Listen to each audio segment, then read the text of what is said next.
Hello and welcome, fellow do-gooders and friends. I am your host, Corinna Bellizzi, an activist and cause marketer who's passionate about social impact and sustainability. If you've just discovered this show, you may not have heard that I created a powerful tool for all of my listeners. It's a 5-step guide to help you on your journey to make a difference and have more impact. If you're curious, all you have to do is go to caremorebebetter.com and sign up for my newsletter. You'll receive a download link right away. I'm thrilled to be joined today by Tom Newmark, an industry veteran who I know from my life working in the natural products industry, and I'm sure many of you know him as well.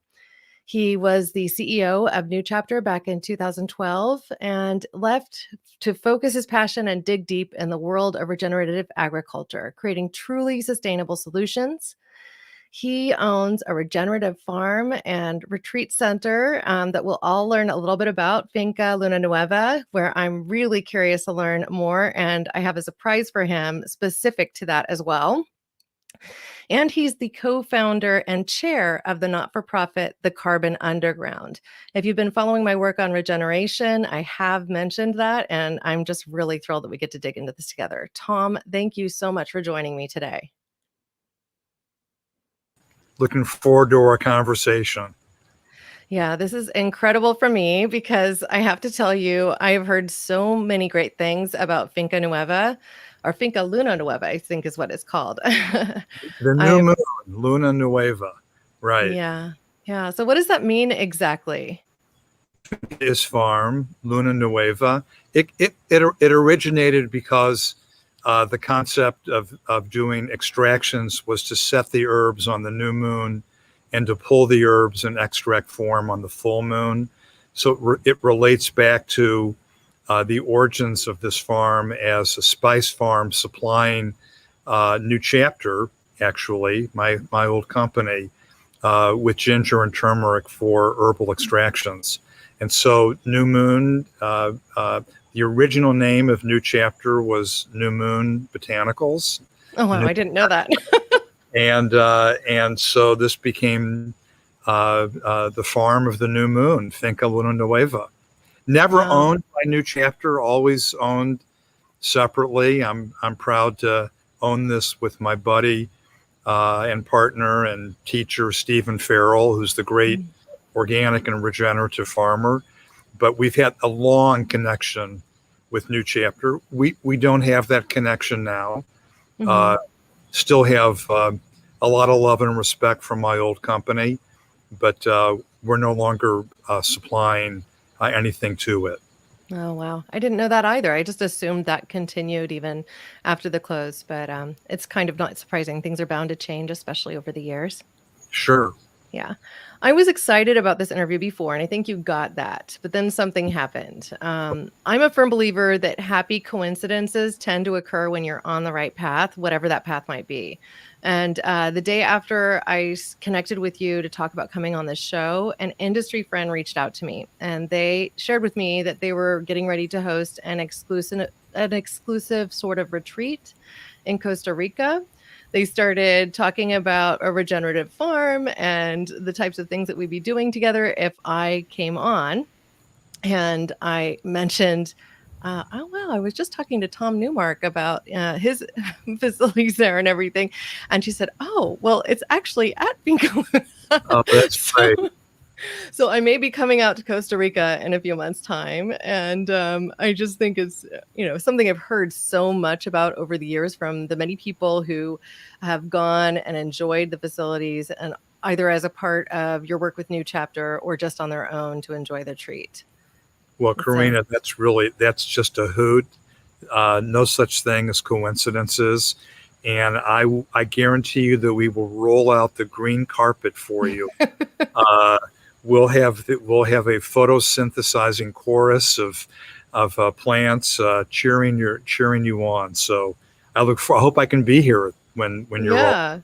Well, I'll let you know when I have more details, and I'll just have to convince my husband that I need to be there and without the kids. So right. I'm not completely done yet. But we're very kid friendly, and we're even friendly to husbands. So we welcome one and all. If you're interested in regenerative agriculture and rainforest conservation. We think we have just the bird and breakfast place for you, right? So this is a wonderful place for people who love nature but want to explore how farming can produce food regeneratively in the tropics, where so many people on the planet live. Yeah, so why don't we start there? Tell us about the creation of this resource of Finca Luna. What led to it? How did we get there? Well, it was inspired by the desire of my old company of New Chapter to source organic ginger. Mhm. And way back in the early 1990s, before the National Organic Program, there were very few sources, reliable sources of organic ginger. There was a place in Hawaii, and there was this little farmer in this obscure mountain hamlet of La Tigra Mm. that was doing organic ginger production. And so New Chapter contracted with farmer, happened to be Stephen Farrell. And that was the start way back in 1994, actually earlier than that, 1992. And then in 1994, a group of early supporters of New Chapter bought this land, and Stephen Farrell became an owner, partner, and president of Finca Luna Nueva. And again, never a part of New Chapter, but a bunch of crazy, independent, visionary, hopeful folks bought this land. And over time, Stephen and I, uh, uh, it's been delightful that we've been able to uh, consolidate the ownership now, and he and I are the owners. But it started as a source of organic ginger, and that's really an interesting launching pad for a conversation, because you talk about sustainability, which is a term that I do not like, Mhm. because there's really nothing right now worth sustaining. We need to either regenerate or leave the planet for the next iteration of evolution. But New Chapter started as a New Chapter. Finca Luna Nueva, forgive my slip of tongue there. Finca Luna Nueva began as an organic ginger estate. And it soon reached out to a cousin of ginger, Curcumilonga turmeric, and we were growing turmeric and ginger here at this farm. And we morphed from an organic farm certified under the National Organic Program to a Demeter certified biodynamic farm, because we were always looking for, is there a better way? Is there a way more in harmony with the laws of nature? Is there a way that we can farm that is a win for the planet and a win for the health of the individual?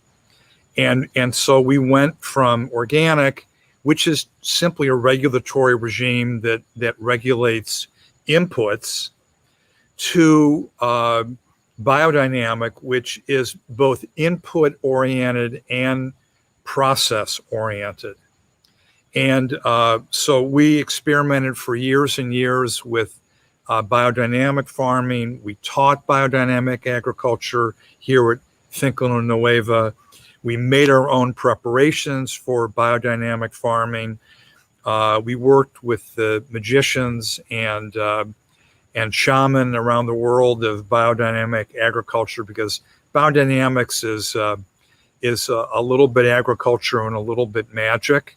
And so we did all that. And then I went to Rodale about 12 years ago with my daughter, Sarah, and we met with the then CEO, the first CEO of the Rodale Institute, Dr. Tim LaSalle. And Tim LaSalle took us out to the Rodale farming test site, where they were growing organic and conventional side by side, and he was explaining how over time the yields were roughly comparable, but the soil carbon and soil organic matter was vastly better in the areas of organic rather than conventional cultivation. But then we went into his office and he said, let me tell you what's really happening. What's really happening is that there is a way to farm which is beyond organic. There's a way to farm which is, in a way, a biomimetic system, a mimicry of how in the grasslands, prairies and grasslands produce food, calories, and nutrition. And in the rainforest, how a forest produces nutrition. In this system is called regenerative agriculture. Well, I never heard of regenerative agriculture. And Dr. LaSalle, who is my teacher, and I give him full credit for, frankly, all the work that I've done over the last decade and a half. Dr. LaSalle, Tim, then said to Sarah and to me, if enough acreage in the world would begin to farm regeneratively, we might be able to draw down and integrate into the living soil of a regenerative farm enough of the atmospheric legacy CO2 to actually reverse climate change. Now you gotta realize, Corinna, I mean, I've been the board chair of Greenpeace Fund in the United States. I'm an environmental activist. I've been worried about climate chaos, the climate crisis for much of my life, my adult life certainly, and I had never really heard of the solution of using agriculture as a mechanism for drawing down legacy CO2. So I'm going, wait, Tim, you're telling me that if we farm regeneratively, it's better than simply sustaining the soil organic matter levels that we have. We can actually increase the soil organic matter levels.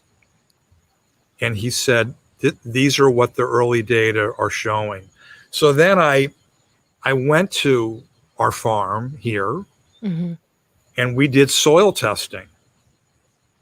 And we compared our biodynamic, certified biodynamic, organic ginger and turmeric fields to the margins of our farm, which were in transition back to secondary rainforest. So we compared what we had been doing in our farming, which we thought, patting ourselves on the back, that we were just the best.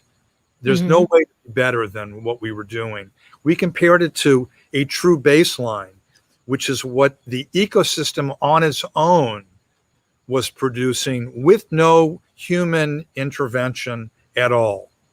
And what we found is that both our pastures and our farming areas were doing far worse with soil organic matter levels than what the ecosystem would do if we ignored it. In other words, our human manipulation, our method of farming was damaging the ecosystem. Well, this led to a lot of soul searching and soil searching. I mean, it was. How do you do it? How do you make it as good as it would be in the wild, so to speak? Yeah, I mean, what were we doing wrong? I mean, Right. we're using no synthetic fertility inputs. Everything was organic from the beginning of time. We were doing everything right, we thought. I'm guessing it was tilling, plowing. Well, there were a couple of things that were wrong. Hmm. We had a 5-year crop rotation, Hmm. and we would plant the turmeric and the ginger, and then we would harvest it, and then we would plant beans the next year, and then we would have 3 years of fallow, where things real here in the rainforest. We're near the equator. It's all go and no slow. This is a permanent 24/7 growing season here. Mhm. I mean, it's deep brush. Trees are developing, and then it was time to go back to that lot, go back to that field, and grow ginger and turmeric. So we sent our pigs in, and the pigs are hungry for grubs, and Mhm. they're amazing in turning the soil, and they did that, and they cleared a lot of brush, but they didn't clear enough brush. So then we sent our farmers in with the plow being pulled by oxen. Hmm. Again, we thought we were the greatest show on turf, Mhm. right? We were like, not only did we have pigs do the tilling, but then we had oxen powered plows, and we were all singing and dancing and thinking we were great, but we were plowing. Mhm. And then we did another thing wrong. Then we planted a field of ginger and a field of turmeric. Well, let me just hold this up here. Right. That's the rainforest there, right? Right. Right. It ain't a field of one crop. Right. There's no such thing as monoculture in this ecosystem. So not only were we ripping apart the flesh of Mother Earth with the blade of the plow, exposing the organic matter that we had built up to the decomposing microorganisms that were released by the plow and could gain access to the tilth. But there was oxygen and sunlight, and the whole system was just primed for rapid decomposition and rapid release of soil organic matter through respiration into the atmosphere. So we were now a pump of CO2 into the atmosphere. But then we had the vanity of planting a crop when this ecosystem is saying, don't plant me in rows, don't plant me with bare earth, don't plant just one plant. I mean, we've had botanists come to my farm and look in the rainforest, which surrounds all of our fields, and there are 1,400, at least 1,400 species of vascular plants in our ecosystem. And yet we, who thought we were smarter than nature, were planting one plant after having plowed the soil. So what we were doing was the same mistake that was made 10 or 8 to 10,000 years ago in the Neolithic Revolution. We were issuing orders to the ecosystem to behave in ways that no natural ecosystem behaved, and we paid the price because the organic matter that we built up in all those years of fallow, we were releasing all of that and then some Right. in the atmosphere. So we were not being regenerative, even though we were being organic, even though we were certified Demeter biodynamic, we were being destructive of our ecosystem. And therefore, because I don't want to be responsible for destroying the planet, there was no way to go back to that system of agriculture. We had to figure out another way of farming. And fortunately, Mother Nature figured that out. Mother Nature figured out biodiversity.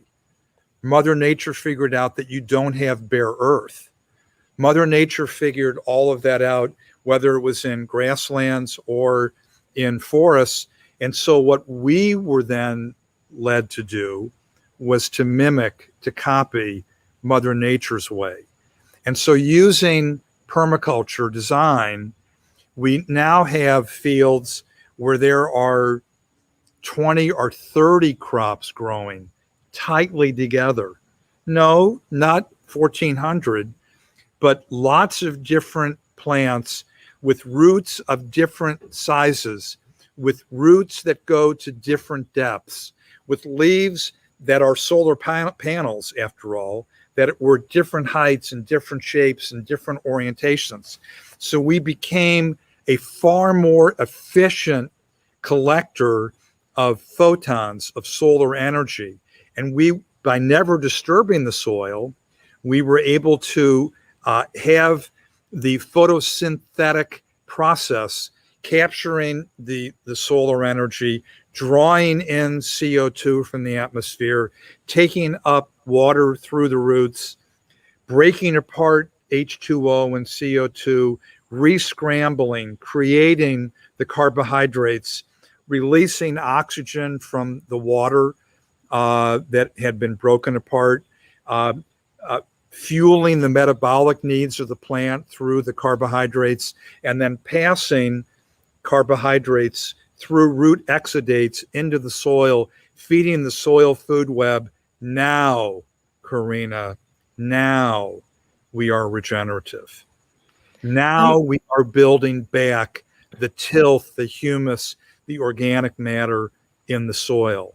And you can see it, you can feel it, you can taste it, and you can measure it. And that's now what we're doing here at our farm. So how far have you improved the soil? How close does it approximate what you find in the jungle floor now? Well, we just did soil tests earlier this year, and we only went down 6 inches. And the soil organic matter levels are really bouncing back. That's great. We're not all the way back yet, but they are bouncing back. We are seeing dramatic improvements in nutrient levels and in soil organic matter levels. You give me a few more years here, and we're gonna win some prizes. And I can't wait to see that. Yeah, and you'll be here. You'll see it. We will show you what a regenerative farm looks like. And the good news about regenerative agriculture is that it takes a farm wherever it starts. And using the principles of regenerative agriculture, we can keep building on that. There is no end point. At least theoretically, we're not yet aware of an end point. That, in other words, that the soil can't get better, that you can't draw more CO2 down from the atmosphere and integrate it into the tissue of Mother Earth. And the reason why we don't know what the limits are is because there have been times on the planet when there have been 4,000 or 5,000 parts of CO2 per million in the atmosphere. And in the Devonian period and the Ordovician period, with the development of terrestrial plant life, we've been able to draw down thousands of parts of CO2 to levels that at some point actually got as low as 180 parts per million of CO2. Mother Earth has an extraordinary capacity to create a system which supports the continuity of life on the planet. The Great Plains used to be great.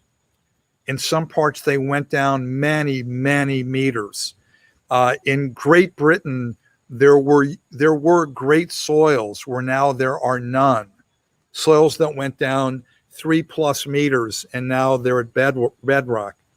We've done a lot of on scratching with pencils and computations on the back of envelopes. There seems to be enough room on Earth, if we cultivate enough land regeneratively, that we could draw down every molecule of legacy toxic CO2 and put that carbon back to work in supporting life. So we don't even know what the end point is. And we also, in regenerative agriculture, we're not handcuffed. We're not bound by an orthodoxy of practice. Mm-hmm.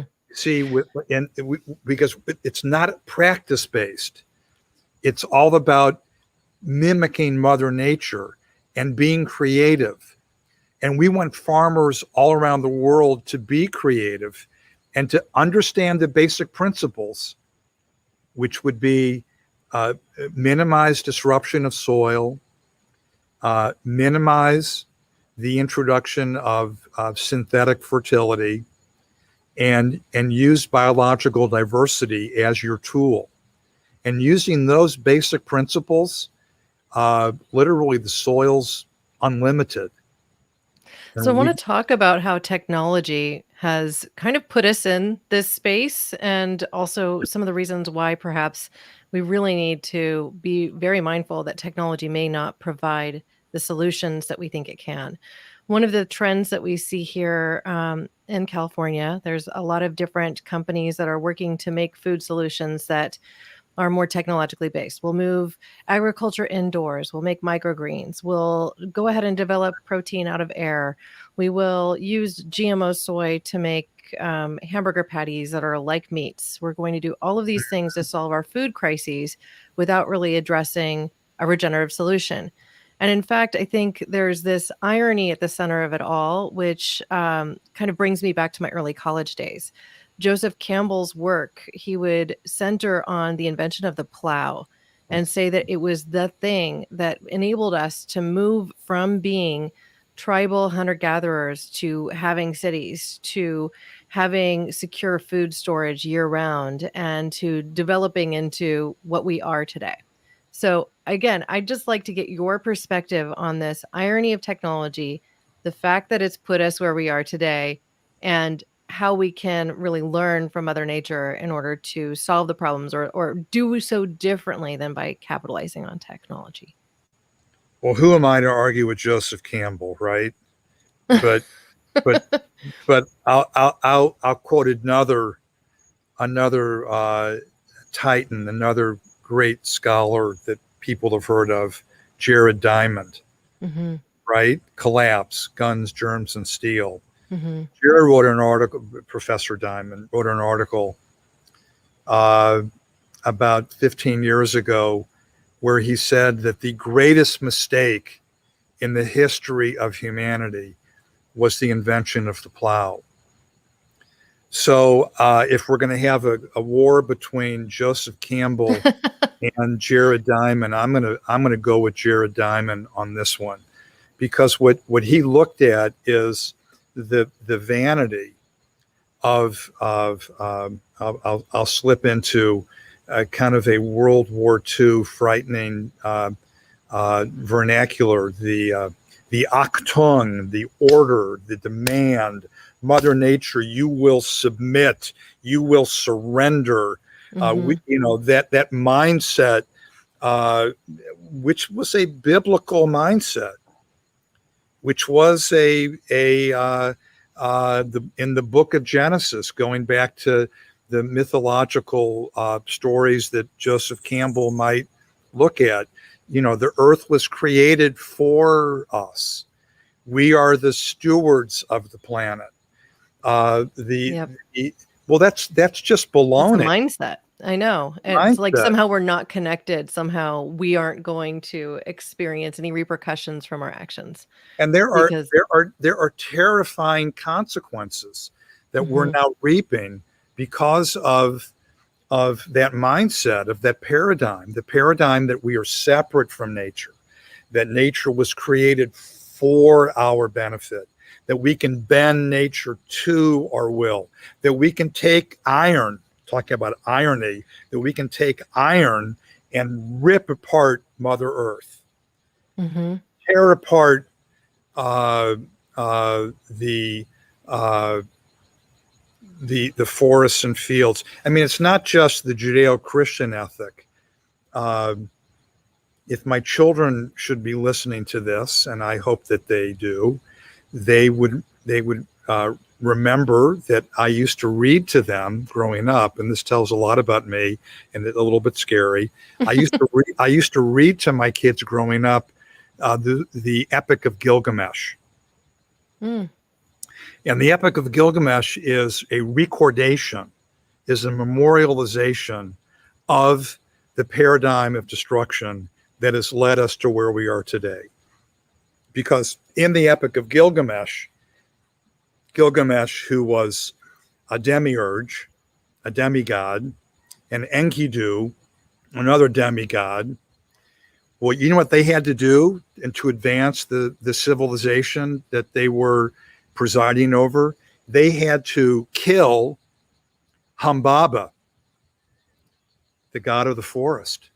The whole metaphor of the Epic of Gilgamesh, the oldest epic on the planet. Again, you've got me started with Joseph Campbell. The oldest myth, the Epic of Gilgamesh, before the Bible, is the memorialization of humans destroying the gods of nature and subduing nature and cutting down the cedars of Lebanon and issuing orders to nature.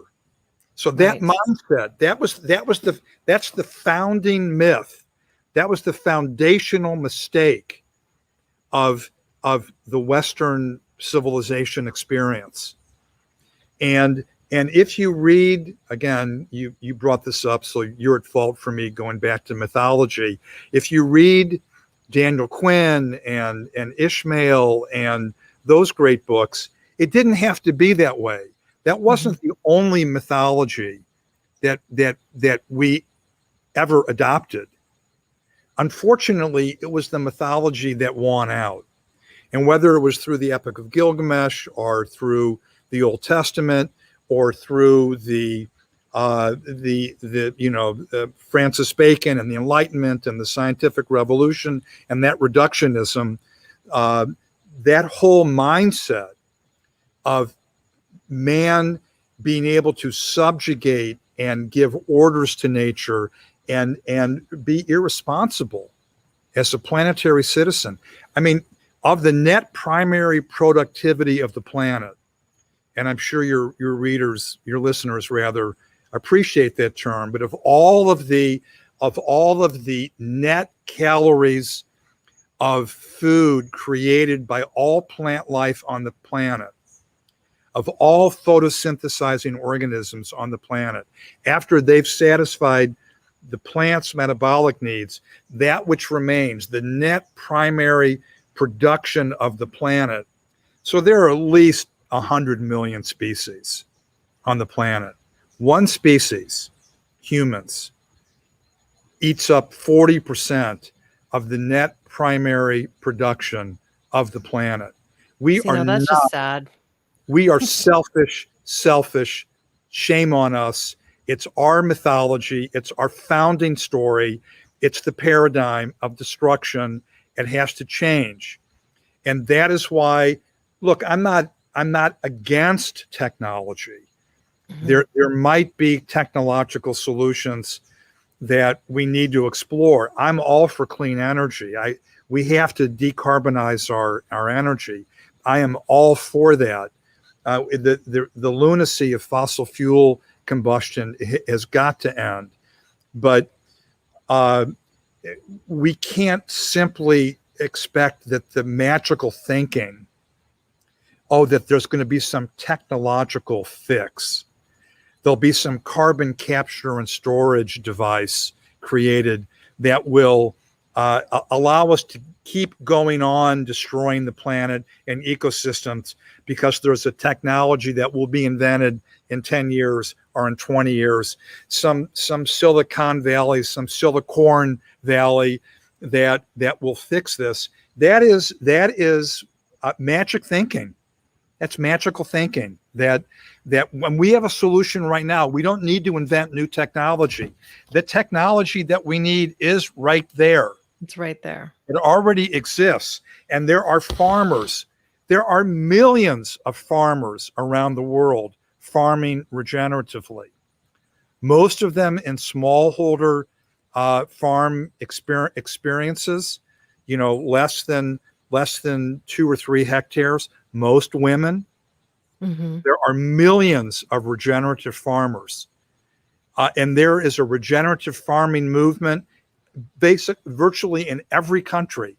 And what we need to do is take this seed idea of regeneration and just nourish it and go with it and lean into it and revere Mother Nature and copy how Mother Nature produces food. And that's what the regenerative agriculture revolution is all about. And I hope we have enough time. Mm-hmm. I frankly, it's not up to me whether we have enough time. I'm not. This doesn't give me hope. I'm not dealing in the land of hope and dreams. We have a crisis. It's an existential crisis. We have a solution. It's called photosynthesis. It's called regenerative agriculture. I wake up every morning. We have work to do. Mm-hmm. It diminishes us. It diminishes us not to get to work. Will it be fast enough? I don't know. That's for others to figure out. We just have to get to work right now. Yeah. So I have a question for you, since you're doing this incredible work with really the carbon underground, drawing that carbon underground, getting more farmers using these regenerative processes, helping to train them to do that. I mean, I watched a video that you did on YouTube where you gave a speech about the fact that the air we're breathing today, or the carbon in the atmosphere, is basically the result of what our parents did 40 years ago, and that it's going to take that much longer for us to really know what the effect will be. And it really got me thinking about what is that runway? Is it possible to get enough carbon underground for it to sequester 25% or more of our atmospheric carbon, to where in my lifetime or in my children's, that they can experience some global cooling? I know that's a big question, but I just wondered what your thoughts are. It's such an important question. And you're not surprised to know that I think about it all the time. Right, of course. And what you were referring to in that earlier talk I gave is the concept of climate lag. Yes, climate lag. Sorry, it was escaping me at the moment. Right. So climate lag, it works like this. In there is my kitchen, and I want to boil some water. So I pour water in my pot, and I put it on the stove, and I turn on the flame under that. And that flame is really hot. Mm-hmm. I mean, it is, you don't want to get near that flame, right? It is so darn hot. So if I put my hand in the water, it's still cold. Mm-hmm. And then a minute later, it's a little bit warmer. And then a minute later, it's a little bit warmer. And it takes a while for the heat of that flame to transfer that energy into the water in the pot. Now imagine if the pot is the size of the ocean, and if the flame is the heat energy that is trapped because of the greenhouse gases that radiates back to Earth, and that keeps building and building in the Earth and in the oceans. It takes a long while to heat up the oceans, and the oceans are absorbing so much of the CO2 and so much of the heat. So what does that mean today? So the atmosphere, the climate that we have today really reflects the the CO2 levels, the greenhouse gas levels that existed 40 to 60 to 100 years ago. And different climate scientists will give different numbers on this, but the numbers that I think make most sense are that it takes 40 years to experience 60% of the heat energy that is trapped by greenhouse gases. So what we're experiencing today is slightly more than half of the global warming caused by the greenhouse gases when I was in college. Well, that's certainly frightening. I mean, But it's also good news. Okay, it's frightening because it means that if we simply keep on with business as usual, if we sustain what we're doing, then we're cooked. We're just cooked, because in 30 years, in 50, I mean, imagine if when I was in college, we were at 325 parts per million, and now we're at 417 parts per million. Imagine 40 years from now what that will be like. The last time Earth had CO2 levels this high, there were hippopotamuses swimming in the hot swamps of London, and there were forests on the South Pole. I mean, it was a different world, a world that would be unrecognizable and unlivable for the human experience. So we can't simply sustain what we have. The idea of being net zero, I mean, it's laughable. We have 1 trillion tons of legacy CO2 in the atmosphere that shouldn't be there, that humans put there because of agricultural malpractice and fossil fuel emissions. It has to get put back to work in the soil. So we can't be net zero. We have to be net negative in terms of atmospheric CO2, or in 40 years, literally only the gods know what this ecosystem hell will look like. But that's the good news, is that even though in a way that hell on earth is locked in, because we already have 417 parts of CO2 in the atmosphere, it's going to take 40 years for that global warming our global nightmare to occur. So we actually have time to draw that down. So the nightmare of climate lag, which is, oh my God, it's locked in, we can't do anything, the bomb has already gone off. No, yes, no, the bomb has gone off, but it's going to be 40 years or so before we feel it, and we can do something, we think. I mean, it takes a lot.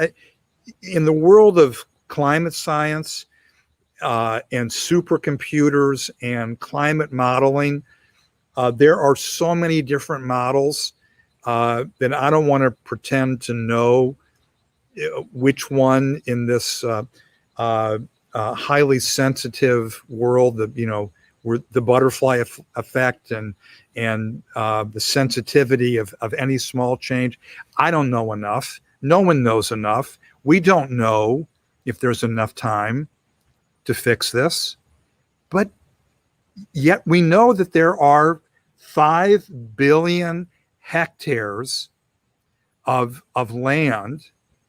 There's 3.5 billion hectares of grasslands, 1.5 billion hectares of arable land. We know that people around the world are showing drawdown and integration of carbon into the living tissue of land. I was just on a call with Russell Hedrick, who was a row cropper on the eastern seaboard of the United States, and he's showing 9 tons of carbon per hectare per year in row cropping. of Wow. regenerative agriculture. David Johnson and his partner and scientific collaborator Chun are showing in row cropping in Arizona 9 to 10 tons of carbon, not CO2, but carbon. It's a stunning amount. 10 tons of carbon is 36.7 tons of CO2 Wow. being put into the soil and being put back to work. There are people all around the world. I mean, maybe only 1 ton of carbon per hectare in the Sequestration biodynamic test in Egypt. Uh, uh, uh, the great work being done all through Africa with no-till agriculture, showing 5-6 tons of carbon per hectare per year, just using green manure cover cropping.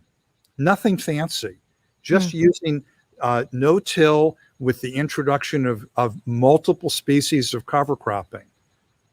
I mean, this is the great hope. So if you've got 5 billion hectares, and we can sequester 1 ton of carbon per hectare per year, well, it's 5 billion tons being drawn down. Yep. What if we could sequester 10 tons of carbon per hectare per year?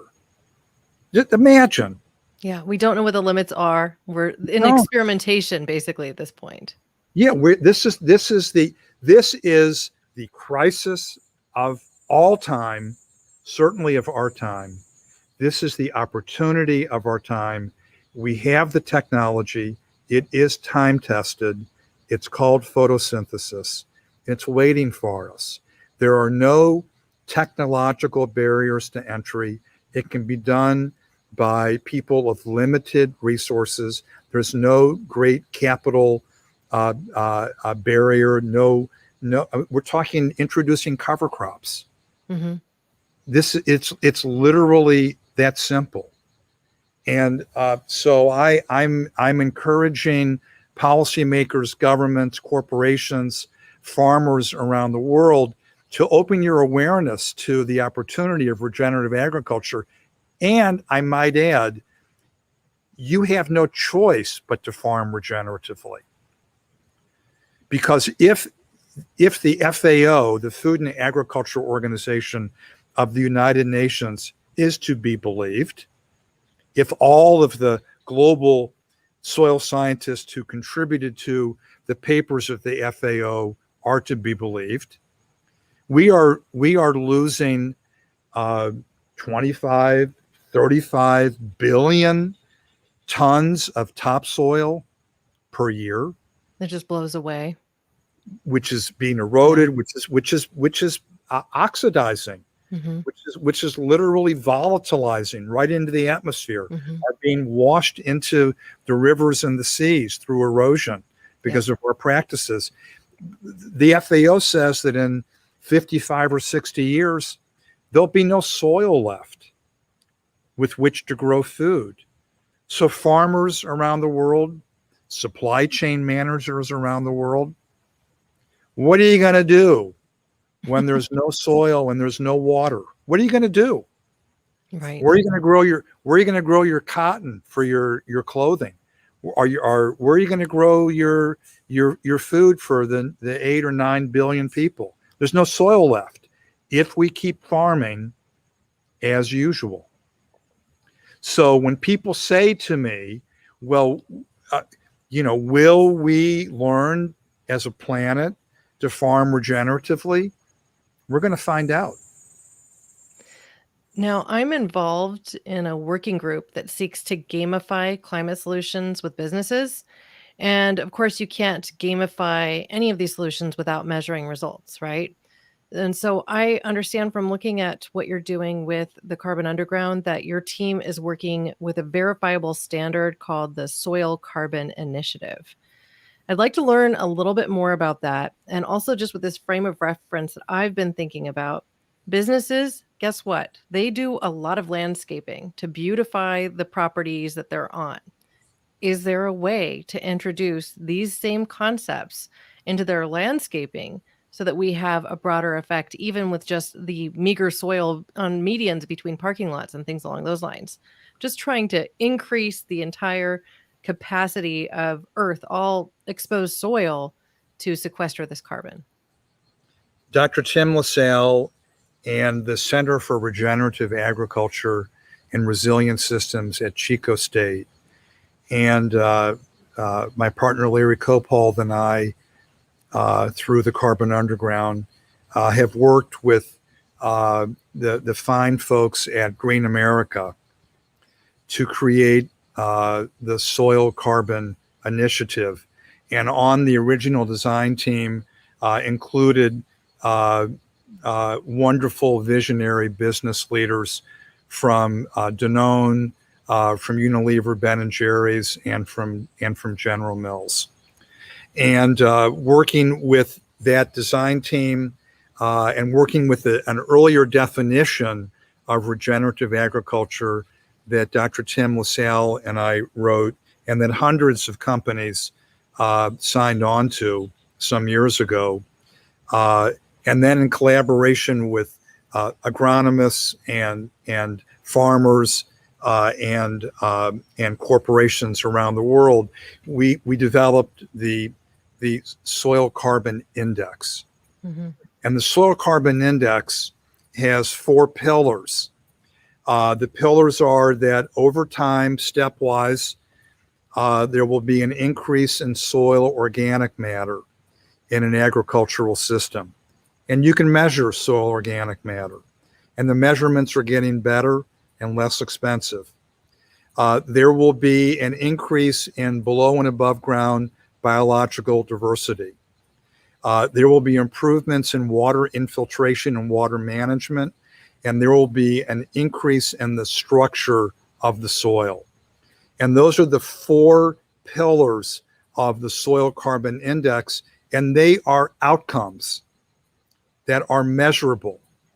And the reason why we did this is we didn't want to have regenerative agriculture limited by an orthodoxy of belief. We didn't want regenerative agriculture to be, you have to do things this way with these practices, because we don't know enough. Mm-hmm. There are thousands of different soil types and systems and growing zones and plant combinations. Their permutations and combinations are probably in the tens of thousands. We don't know enough in every ecosystem with every soil type and with every crop to know exactly the practices that should be used. And so the Soil Carbon Index is not practice-based, it's outcome-based. And so what we tell farmers around the world is we're agnostic as to your practice. But if you're achieving those 4 outcomes, you're regenerative and good for you and good for the planet. And you're to be rewarded for doing that. And so that is the work of the Carbon Underground. It's the work of Green America. It's the work of the Chico State Center for Regenerative Agriculture. It's the work of the Soil Carbon Index to use that index as a benchmark so that scientists developing measuring technologies, and they're being developed every day, scientists developing measuring technologies know the endpoints, the outcomes that are indicative of a regenerative system. So that's our work, and we're very excited. There are companies, there have even been nations flirting with the idea of putting the Soil Carbon Index into their national agricultural policy. We've gotten close. Yeah. We're not giving up. And the key now is to have technologies develop that using those pillars, those outcome goals of the soil carbon index, can accurately and inexpensively measure those outcomes so that we can begin to reward those that are doing it and adopt the practices that are working. So, how far do you think we are from a recognized certification for foods and products that are really grown regeneratively that perhaps reference this soil carbon index? I think there'll be people who will really disagree with me. There will be people who say it's already being done, Mm-hmm. and I I've heard salute some of them. that. I salute them. I think Mm-hmm. that the folks with Savory and their measuring tools and their standards, they're doing brilliant work. I love what Savory is doing. I think the good folks with the regenerative organic certification, they would contend that they're already doing that. And again, I think in the universe of fixing the planet, I'm going to salute everyone who's working in the regenerative direction. My personal feeling is that we're probably a year away from a combination of a standard that I think works, which is the soil carbon index, and the technology that will effectively, economically, and at scale measure those endpoints. So I think it's close. Again, I honor those that believe that their standards are doing it already. And I'm sure that they're really measuring a lot of great success. And I won't take a thing away from what they're doing. But I personally feel that we're about a year, maybe 18 months away from some very dramatic opportunities that can scale economically and quickly to farmers everywhere on the planet. Well, I mean, really, the reason I asked is because I think consumers need to hear more about it to get engaged and involved. And the only way I see that getting to the scale where, let's say, enough people will get involved is to have the word regenerative or regeneratively grown almost replace or supplant what we've seen with the non-GMO project or organic certification, because then the conversation just gets to a new level and their engagement will improve the likelihood that that will advance more quickly and that we'll get more done. That's just my belief anyway. I'm all for you. I mean, you hearken back to my experience at New Chapter, and we were very early adopters of the non-GMO program, and we were very early to embrace the National Organic Program for dietary supplements. Mm-hmm. My farm has been free of synthetic fertility inputs from the beginning of time. I am not a fan of GMO technology for the production of food, but it will be great to have consumers demanding truly regenerative textiles and truly regenerative foods. But you know who else is going to want to do that? I won't name names, but I've talked to some CEOs of some very big international corporations. They have to manage a carbon balance sheet too. They do. Yeah. Corporations are being called to manage their carbon footprints. And right now, corporations are doing a lot of offsetting, but corporations want to inset. Corporations want to actually have their supply chains as part of the solution and not buy carbon credits not associated with their supply chains. Mm-hmm. So I think that major corporations, and you see them already, General Mills, Nestle, Danone, and others, you hear them talking about their embrace of the regenerative movement. And that's not necessarily because the consumers are demanding it. It's not necessarily because it will be on label, but responsible corporations know that they have to manage their carbon balance sheets. And I've been in conversations with heads of state, and heads of state know that if their countries are to continue to be able to produce food for their population, they have to have regenerative agriculture. Not consumer driven, but driven out of the care and the responsibility of the leaders, the good leaders of countries around the world. And I've had conversations with them, and I believe that they truly care. And there's another group that will be a powerful force for regenerative agricultural adoption. And that is the developing carbon markets of the world. There are trillions of dollars poised to flow into carbon markets. I mean, if you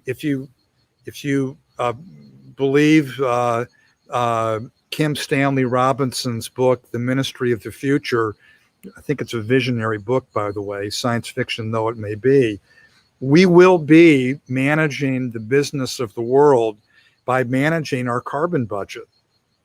And there will be the flow of trillions of dollars of capital rewarding those that are actually putting carbon back to work in the ecosystem.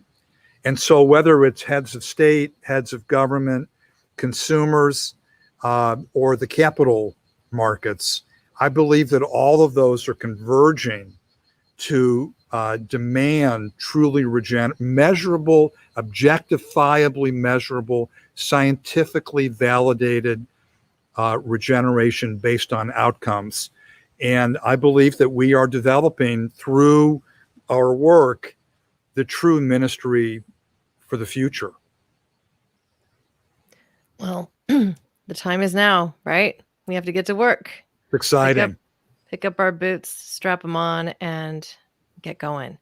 So as we prepare to wrap up, is there a question that you wish I'd asked you? And if you'd like to pose it and then answer it, that would be awesome. And if not, if there's just a thought that you'd like to leave our audience with.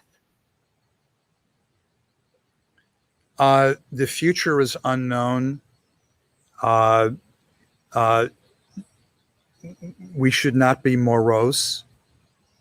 I don't think that this is a time to focus on the problem, but to focus on the solution. There is no drop of love that is ever wasted, either in a family, in a relationship, or in our relationship with Mother Earth. I think that we humans are fully capable of reimagining a relationship to the planet, of creating a new paradigm that goes beyond the Gilgamesh paradigm of destroying the gods of nature to a new and I think unknown mythology and paradigm of regeneration. What a time to be alive on the planet as we are in this phase transition to our inevitable regenerative future. I'm a little bit white in beard. I may not be alive to see us reach that promised land, but I'm going to work every day of my life with every beat of my heart and every drop of love for the planet to make that happen. And we in the Carbon Underground and other organizations aligned with us welcome all people to join us in that mission. Well, I'm right there with you, Tom. I'll be marching right alongside you and really dedicating myself to the same thing. It was the whole reason I even really started this podcast almost a year ago now. So I'm just so thrilled that you joined me today. I've really enjoyed this conversation and I've learned quite a bit too. So thank you for that. Corinna, I hope we get to meet soon in person again. I'll take you on a farm tour. Yes. I look forward to that. Thank you so much. Thank you so much. I've wanted to be in Costa Rica, I think, my whole life. I love being in tropical weather and near the equator. I feel like my body just sings. So one day in the not too distant future. Thank you, Tom. Great. So listeners, now it's time for me to ask you to act, you can do a couple of simple things for me. First, I'd really like for you to go and explore the website that is the Carbon Underground and learn what they're doing from their perspective. They take donations directly on the site, and you can learn more. And you can also just go back to caremorebebetter.com and sign up for the newsletter. You'll get your action guide and have more tools in your tool shed to get involved and ultimately stay informed. As always, I will publish all of the details and notes in show notes, and you will also receive transcripts if you visit our site as well. So you can learn and read and investigate all of the conversation that we had today. Thank you, listeners, now and always, for being a part of this pod and this community, because together we really can do so much more. We can regenerate Earth. Thank you.